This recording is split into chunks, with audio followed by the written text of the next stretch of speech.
Hello, my name is Tony Fletcher. I'm the Schemes Director at Ecclesiastical, and I'm joined today by Anthony Osborne, who's our Schemes Underwriting Manager.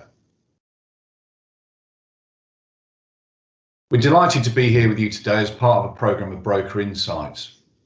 As an opening thought, non-compliance is simply not an option. Performing compliance solely because you have to and to put a tick in the box feels like all effort and no value. Understanding compliance and doing it and using it to provide insight and value is where you can add real benefit to product development. So compliance and regulatory change is something we're all used to, but as we know, we have some significant change on the way. And whilst this impacts the whole industry, it's fair to say that it creates some very specific considerations for schemes. And a need for greater collaboration between insurers and brokers, sharing data and information to ensure that it can be evidenced that the product is right for the scheme's target customer group. So today we're going to look at incoming regulatory change. How will you ensure that your schemes remain compliant with new product oversight and governance standards and meet the regulatory requirements to provide fair value to customers? So this webinar will provide insight into how you can future-proof your scheme, create a competitive advantage, and embrace growth opportunities in an ever-changing regulatory environment. So here's a summary of what we're going to cover today. I'm sure that all of us are getting our heads around the incoming change and what this means for us and our customers. So today isn't going to be a compliance masterclass, but it is designed to give you a feel for the extent of change and how insurers and brokers will need to work together to provide compliance solutions going forward.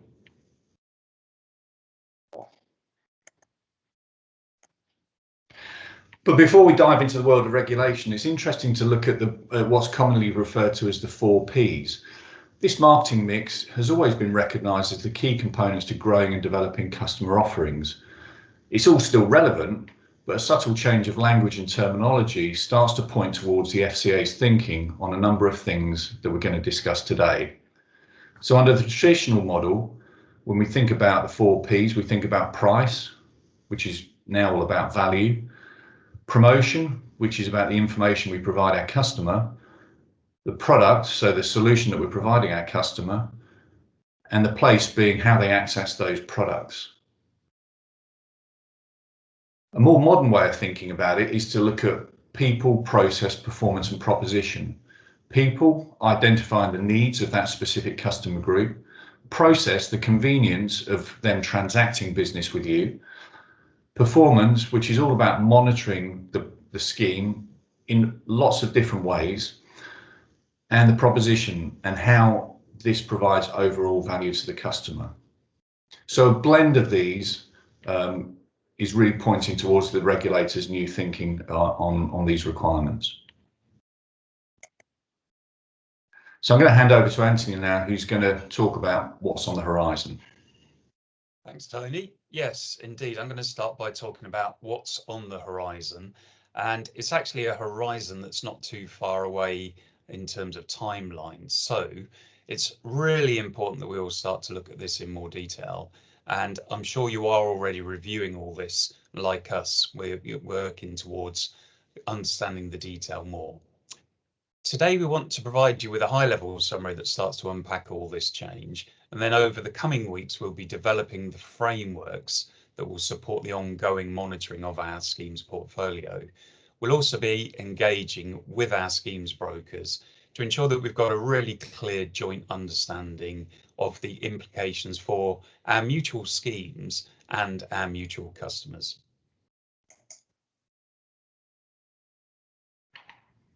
So when we look at what's on the horizon, there are actually 50 or so new articles of regulation across what we think of 4 broad themes.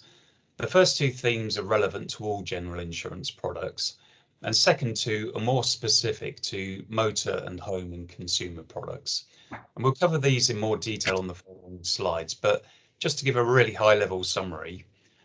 First up, we've got product oversight and governance processes, or POG as it's more commonly known.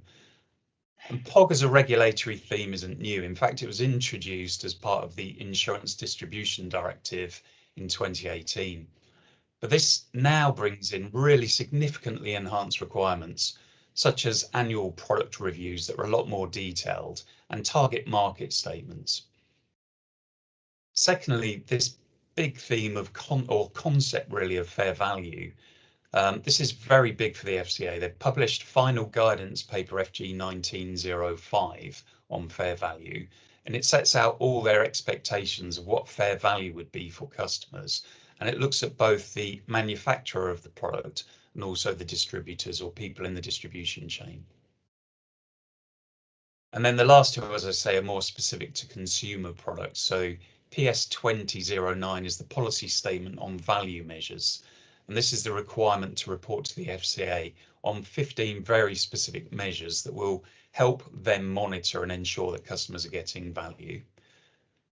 And then finally, the pricing remedy. So this is the much publicised change that puts a stop to price walking. It's often referred to as dual pricing. This feels like the inevitable endpoint on something that's been a feature really in the market for decades. It's a really good example of where the regulators finally brings their weight to bear because the industry hasn't fully resolved all the issues in-house. And if you remember, the FCA put earlier steps in place to say that insurers should provide, or anyone in the distribution chain should provide, last year's premium on the renewal statement so the customer can compare one year to another, or a statement to say if they've been renewing with one product for 4 or more years, that they should really consider looking around at alternatives. So it's always been good practice to put the customer at the heart of product design. I think what the regulator now is saying is effectively they expect much clearer, stronger evidence that the product has been designed for and directly addresses customers' needs.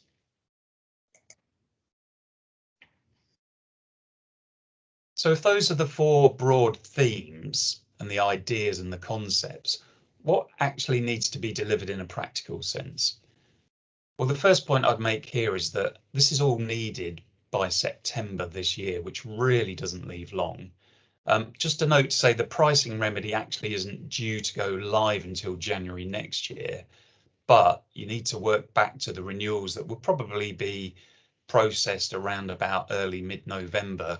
And so this year, really, we think it's probably sensible to take a collective approach. And all these points and themes interconnect. So really, our view is we're going to tackle this as one job. We're going to tackle this as one job or project rather than individual and separate pieces of work. And that collective approach is also very relevant to the parties in the distribution chain. We work together already to deliver the product to customers. And so we need to work together with brokers and insurers effectively to even more closely monitor that the right outcomes are in place for customers. And because of that, there needs to be an even clearer allocation of roles and responsibilities. So all this work needs to be brought together to evidence that the scheme in question complies with all this regulation. Stepping through a few of the specifics on the slide, the practical things that need to be put in place include much more detailed annual product reviews, the target market statements for customers for all products that really define what the product design is about, who's it to be sold to, who should it not be sold to, etc. Also the fair value framework, and to support all of that, developing all the MI and the customer dashboard so that you've got all that evidence to show that this is being monitored, and also that there are early warning signs that indicate where there might be something to look at in more detail. And of course, the expectation of the regulator isn't that we just put these frameworks in place. It's that they're really embedded into business decisions. So some of the items towards the bottom of the slide use language much more like monitoring and adherence and understanding and embedding. So how all of this informs decision making and ultimately showing that there's management accountability. And then this slide just describes the importance of putting all these foundations in place to create the right outcomes. It develops the idea of building the framework, the MI and the reporting first, which will then enable the ongoing monitoring and BAU activities that will become part of our daily lives. So the foundations, as we've mentioned, include building that POG framework, developing the MI and all the measures and the fair value assessments, and building the dashboards and having all the responsibilities very clearly understood between the parties involved. And that in turn will support the ongoing BAU activities of regular reviews, monitoring, decision making and outcomes. Ultimately, the overall aim here is, of course, to embed fair value and optimal customer outcomes in the culture and in the frontline decision making, and not just sitting with a few individuals with regulatory roles. Thanks, Tony. Thanks, Anthony. So quite a lot to take on board. So where do we start? Well, first, it's critical to understand what your position is in the product development process. So as a broker, you could be the manufacturer, you could be the co-manufacturer, or in most cases, you will be the distributor of the product. And your status will be determined by how much influence you have over the product design. So really clear understanding of what your role is in the whole process is really key. And this will be documented in a written agreement. So your written agreement with your delegated authority provider will tell you what your status is and then what your responsibilities are around certain areas. So, for example, the product design and governance piece, what your role is in relation to that, and there will be shared responsibilities in that particular area. Who's responsible for pre-sales activity, so providing all the information to the customer prior to them making the decision on purchasing the insurance, so including areas such as the IPID. Post-sales activities, so the majority of these will sit with the broker, all about how the customer experience is managed. Complaints probably speaks for itself. Claims, who handles the claims, who's responsible for different parts of the claims journey, and then record keeping, so which party is responsible for which aspects of the record keeping, and then what needs to happen to bring all of that together. Secondly, the FCA want the industry to particularly focus on product areas where there's most risk of customer detriment. Now, that doesn't mean that certain products are exempt or out of scope of this whole process. They'll still need to have adequate governance controls in place, but the proportion of time and focus can flex accordingly. So there are a number of drivers that might determine how that proportionality principle works in relation to POG. So we would typically see that schemes will be categorized in one of three areas, depending on a number of different factors. So, for example, materiality, the size of the scheme itself, the number of customers or policies that sit within the scheme, the potential for customer harm, so how sophisticated a buyer is the customer, what's their level of understanding, does the scheme promote itself to vulnerable customers. So, for example, personal line schemes would probably be in one of the more significant categories where the requirements are more significant. The complexity of the product, it's fair to say if we look across our portfolio, we've got products that are very simple, just one particular head of cover, one class of business, and equally some very complex ones. So that would be a driver for where it sits within the framework. And the number of add-ons. So add-ons will themselves be subject to their own product oversight and governance review, and the number of them within a particular scheme will drive how we apply the proportionality principles. And then finally, the sales channel. So how does the customer access the product? Is it a direct sale? Is it through wholesale arrangements? Does it involve aggregators? Are there any other complexities to the sales chain? All of these things will need to come into the thinking. So we start with the customer needs. Who is the target market for the schemes?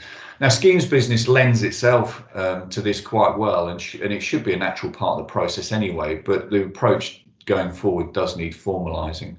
So a target market statement will be needed for all schemes, and then very importantly, there will need to be monitoring carried out to ensure that the scheme is only sold to the target market group. So this is a really key piece to get right. And it's not just a statement. When considering the target market statement, you really need to get under the skin of the customer. You really need to understand the customer, their characteristics, their risk profile, their objectives. in some cases even their degree of literacy, to ensure that the target market statement is really compatible with their needs. And it will be for the insurer as the manufacturer of the product, or the broker if they are the manufacturer, to provide the target market statement, to provide it to the distributor, and really importantly to monitor and evidence that that target market statement is being adhered to.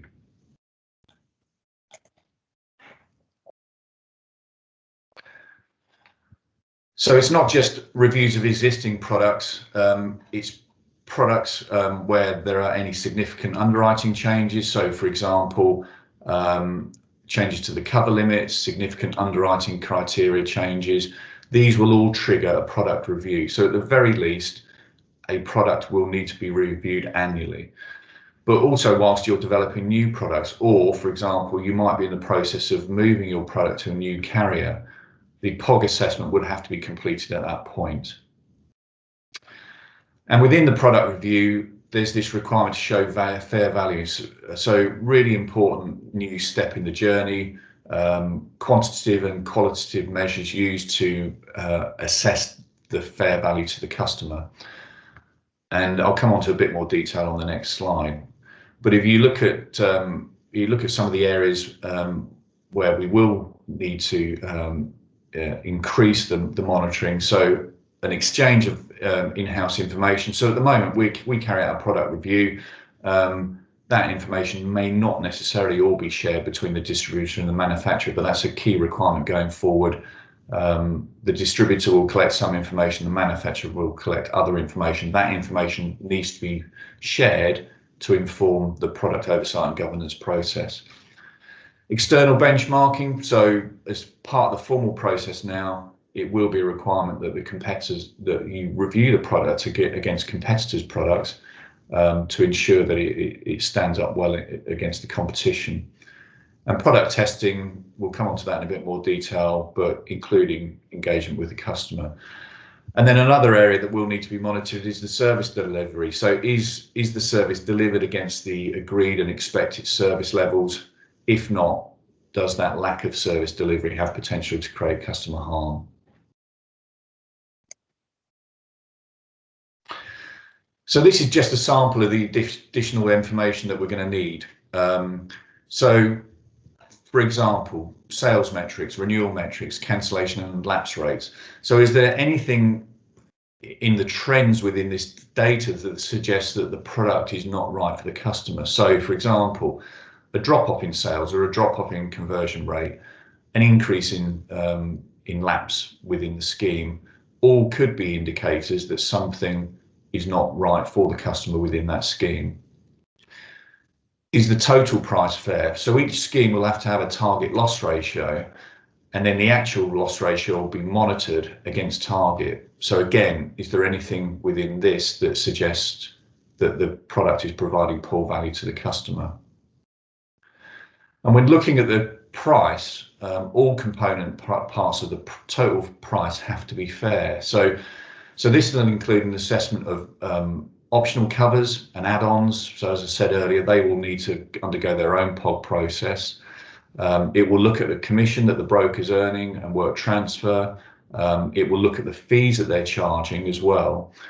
And very importantly, it will look at all parts of the distribution chain. So if you wholesale your scheme and your retail broker charges fees, then that also needs to be taken into consideration when assessing the overall value of the product. Claims measures, so frequency, acceptance rates, repudiation rates, the number of ex gratia claims that are submitted under the scheme, all factors that will be taken into consideration. And then finally, customer feedback, complaints, praise, FOS referrals.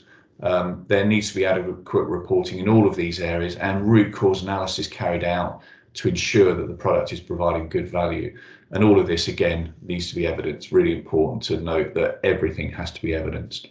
So collecting, collating, assessing, all part of our world going forward. And then very importantly, action taken where a poor outcome is in evidence. I'll now hand over to Anthony, who will talk a bit more about the implications for personal lines specifically. Yeah, thanks again, Tony. So yeah, we said earlier that we'd mention a couple that were very specific to personal lines, and within this, motor and home will be the most high profile products, but it does include other consumer products in certain areas. So the first one to look at is pricing remedy, as it's known, and this is really a game changer in personal lines. And the regulator's intention here is to stop all forms of price walking, where a competitive new business price is used to secure the business, and then followed by step change increases for the customer at future renewals. And in a way, it's always been an oddity that loyalty is penalised rather than rewarded in personal lines, and this regulatory change does now address this. And of course, as with all of this regulation, it's not just about saying, okay, we won't do dual pricing. It's more about evidencing that it doesn't happen and that the customer still gets that fair value. And it really introduces this concept of the equivalent new business price. So in other words, the renewal pricing is no higher than the new business price. And if you take an example of a customer who's offered renewal for his 3-bed house, that price will be no higher than a different customer with the same property and size of risk that they would get in terms of new business price. Within the regulatory text here, there are a lot of very specific requirements about record keeping and evidence and senior level attestations that all of this is being adhered to. And we've listed some of them on the slide and just highlighted a couple that we thought would be interesting to comment on. The first one is the regulator will require us to report on the proportion of customers that are paying high or very high premiums compared to the average for the product, maybe paying twice as much, 3-4 times as much as the average. And that's an interesting one because, as we all know, insurance does have that spread of premiums. Those that present the highest risk pay the highest premium. So not quite sure what the regulator's looking for here, other than that will be data that they'll require. And the second one that's also quite interesting for us is the proportion of customers with average expected claims ratios that are 10 percentage points or 30 percentage points lower than average. So again, with insurance, we know that certain customers will have lower claims ratios at any given point in time. I think what the regulator's looking at here is more, are there segments within a product, within a portfolio, where a customer group regularly gets lower value out of it than the average? So that gives you a feel for the level of detail that the regulator's looking to achieve here. And perhaps one question we should all ask ourselves is, will the FCA at some point expect these principles around pricing remedy to bleed across into other customer groups, potentially micro SME type customers? So that's something to keep an eye on over time.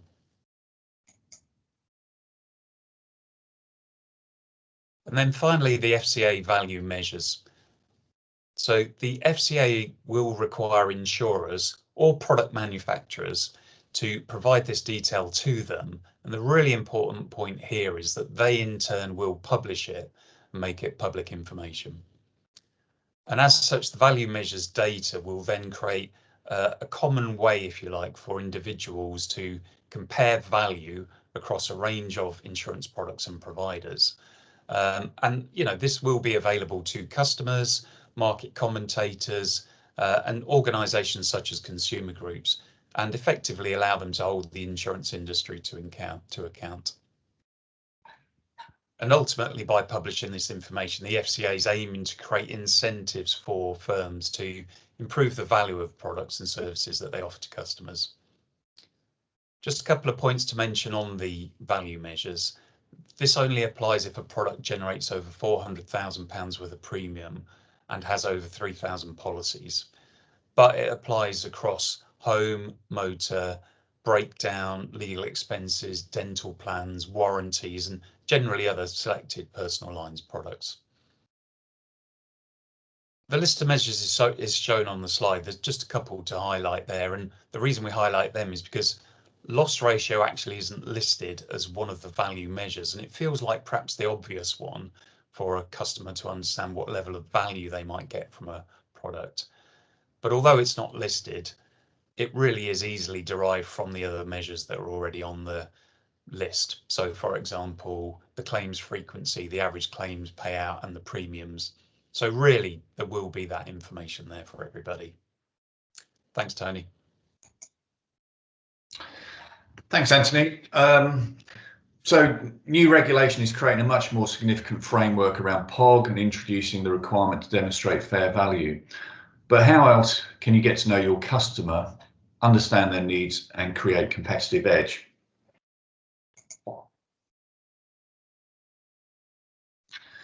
So a slight change of direction.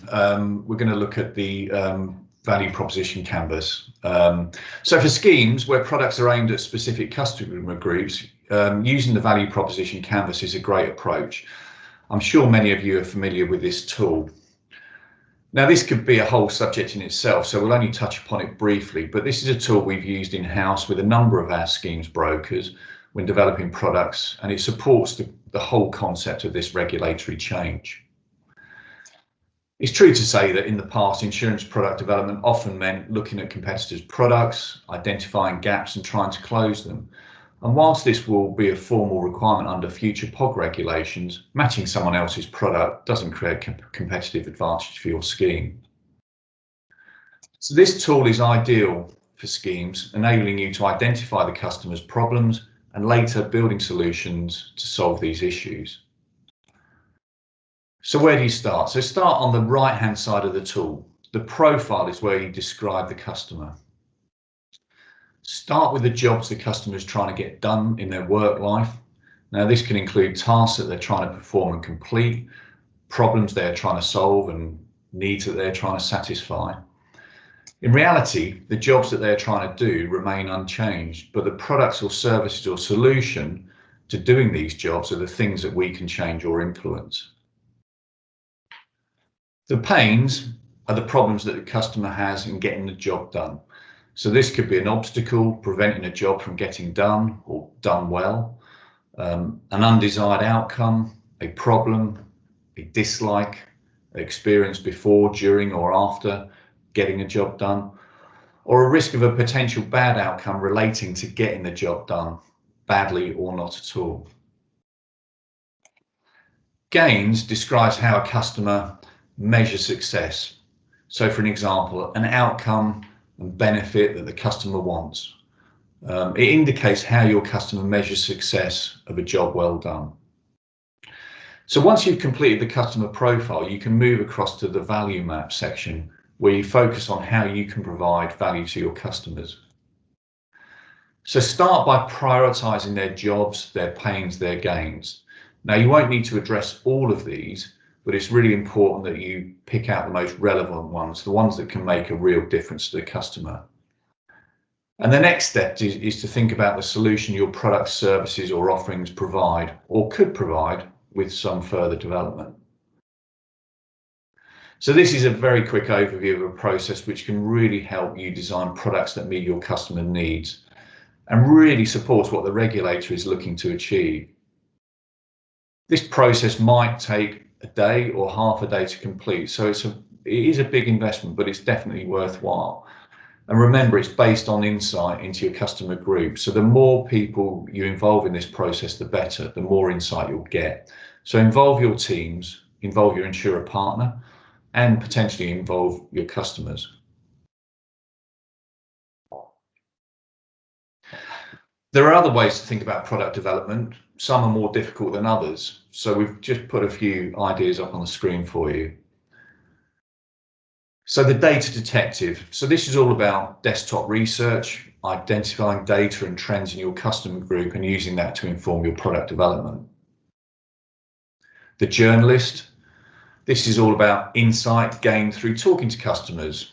So remember the good old days when we used to attend conferences, a great source of customer engagement that can really inform the process.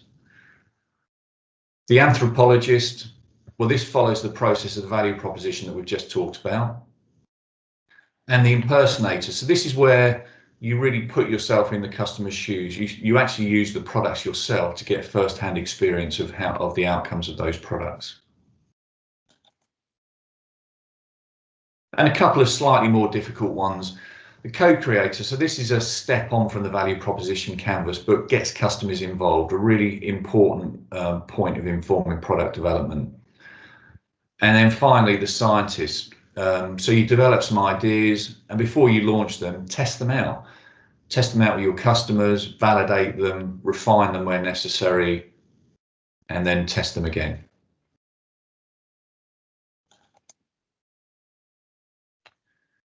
So how can Ecclesiastical help its scheme partners? Well, we're currently working to create a framework to support this new regulatory focus. So a lot of work happening now between now and September of this year. So some of the key pieces that we'll be looking at is the data that we'll need to support this whole process. And it's absolutely inevitable that there are going to be some gaps in the data that we have now and the data that we will need going forward. So for each scheme, we'll be carrying out a gap analysis and identifying what additional data we need to drive. And we'll be engaging with our schemes brokers on this subject. This is really just the start, but lots more engagement as we work through the next few months. And this will all be brought together in formal agreements. So the scheme agreements that we have will need to be modified to give clear roles and responsibilities to each party, including around who's providing what data and by when. And training will be a key piece for this. So ensuring that our brokers are ready for launch is absolutely key to Ecclesiastical. So in summary, if you look at compliance, well, if it's ignored, it just spells trouble. If it's done to provide a tick in the box, then it's just an interruption. But if it's done with the right focus and mindset, it gives great insight and value and supports business success. So compliance and regulatory change is something that we're all used to. But as we've seen today, we have some significant change on the way. And whilst this impacts the whole of our industry, it does create some really specific considerations for the world of schemes. So ultimately, this creates a need for much greater collaboration between insurers and brokers, sharing information to evidence that the product is right for the scheme's target customer group. So that brings this webinar to a close. If you do have any questions, then please don't hesitate to contact myself, Anthony, or the schemes team at Ecclesiastical. Thank you very much for your time today.